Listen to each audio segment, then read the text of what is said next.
White woman says white people are jealous of black people. She says they are definitely jealous of black people. For sure, jealous of black people. And see, we already knew that, right? But there are a lot of white people that are in denial about this fact. There are a lot of POCs who are in denial about this fact. A lot of factors, all right, a lot of things that happen, right, within our societies because of the jealousy, the hate, the segregation, the disenfranchisement. It's all jealousy manifested in real life. But let's hear what this white woman got to say.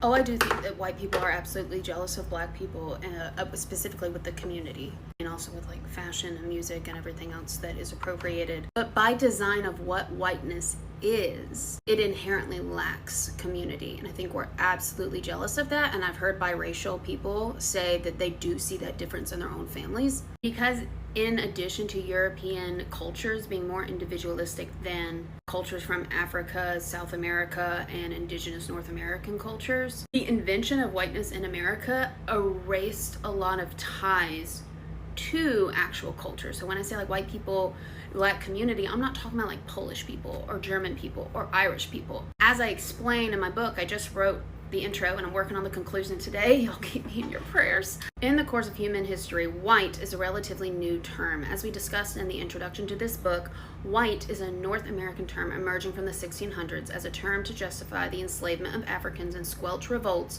from poor Europeans and indentured servants.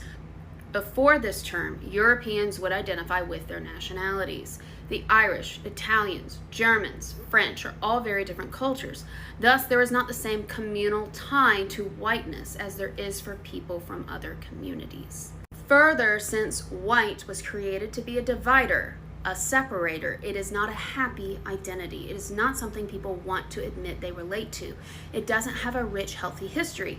Speaking as a white American who has conducted national level research on white Americans, we tend to say things like we have German, Irish, Italian, etc. ancestry, even if we have never been to those places. This is because all white Americans have ties to immigration, and because these identities are actual cultures, they do not have roots only in oppression. Now, we know who started colonization, right?